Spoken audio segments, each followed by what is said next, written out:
Welcome to episode 148 of the show with no name.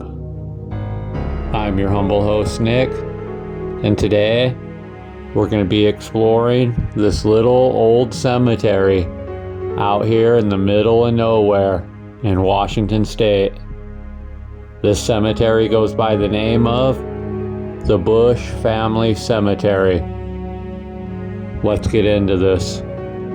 When I was doing research about this cemetery, I came across an article in the Wilbur Registry that was written by Julia Hill, and she pretty much did the best historical review of this cemetery that I could find or even hope to do, so I'm just going to read her article in this episode today for you guys. At the top of the North Ridge is a line of trees visible for miles. This is the site of the Busch Family Cemetery. This cemetery was placed by members of the Busch family near their home in a grove of trees. A lane of trees leading to the original homestead still stands, offering a lovely walk up the hill to the cemetery. From the vantage point at the top of the hill, there is a view of the North Cascade Mountains in the distance, and turning around, the town of Elmira is like an island far off in the distance. Upon closer inspection, at the top of the hill, inside the iron fence surrounding the small family plot, the ground has been carefully kept clear, and rose bushes around the graves of Busch family members. The Carl Busch family came to the local area in 1885. They purchased land on what is called the North Ridge in the county to the north of Elmira. In one story, it is said that the family tried homesteading in the Palouse area and ran out of money, ending up at this location. Originally, the family lived in a makeshift shack while the house was built. The big white house has been described as beautiful and solidly built with a wraparound porch. There were 10 children born to Carl and his wife, who homesteaded at the site and are consequentially buried among their descendants in the cemetery here. Other family members are buried at the graveyard, including many infant headstones, as well as the youngest 2 children. This includes their youngest child, Margaretha Busch, who lived a long life in the local area. She has been described by those who knew her later in life as a very independent, strong, single lady. She and her brother Johannes, who was 2 years older than her, lived in Wilbur for quite some time. He retired from his Elmira farm in 1946, after which he was employed as a janitor at Grand Coulee Dam for 3 years. He moved to Wilbur in 1949. Prior to this, he lived 60 years on that same homestead, where his family had moved when he was only a toddler. In their older years, the brother and sister lived in Wilbur, in the opposite parts of town. He often visited his sister at her home, taking the short walk across town. His demise is a bit shocking, as reported in the Wilbur Register in December of 1953. It states that Johannes Joseph Busch, who was 71, was instantly killed by a train on December 15th when he stepped in front of a Northern Pacific train going west. His body was reported to have been thrown 15 feet clear of the train. He was apparently on his way to visit his sister, who lived on the opposite side of the tracks. Busch, being somewhat deaf, it is presumed, did not hear the train's whistle. This is when Margaretha, his sister, took on management of the property, which she maintained until her death. She was serious in all aspects of her life, including her management of the family graveyard.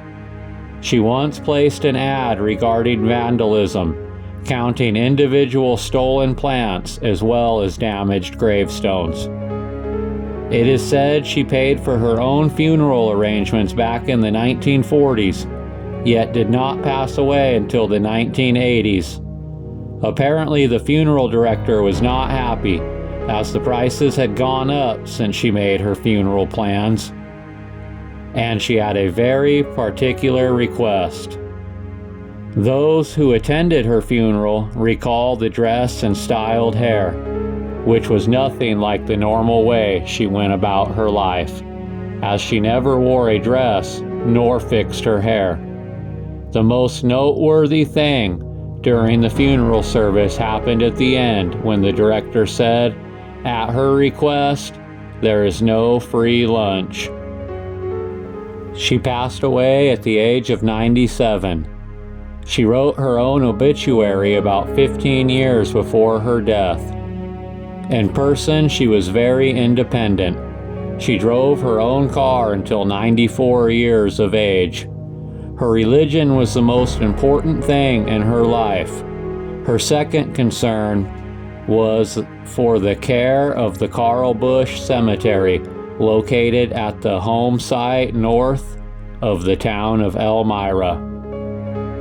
After her death, the land that this cemetery stands on would be passed into the care of the Zimmerman family, and family members farmed and leased farmland for many years and took care of the cemetery and home.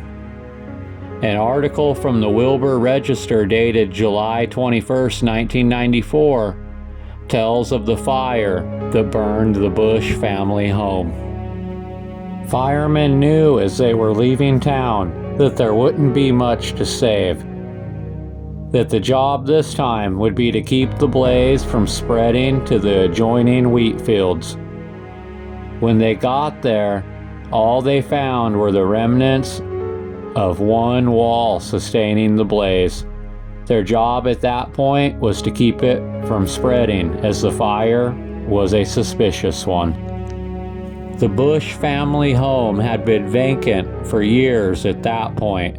Ever since Margaretha moved out in the 1970s, Bob and Don Zimmerman leased the property, and Don said the house never had electricity.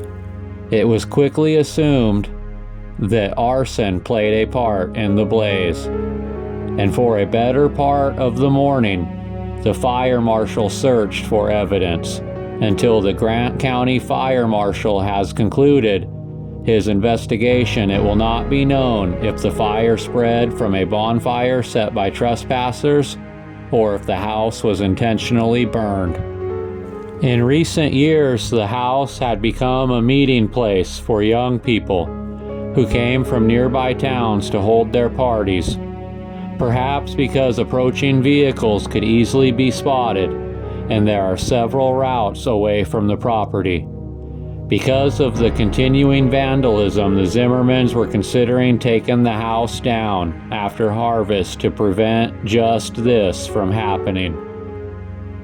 Fortunately, the adjacent fields were in summer fallow, not grain, or the whole North Ridge would have been on fire. Although the trees can still be seen from town, this tale explains why the Busch house remains in memory only. The Zimmerman family no longer farm the Busch property. The farmer who leases the property continues to maintain this family gravesite.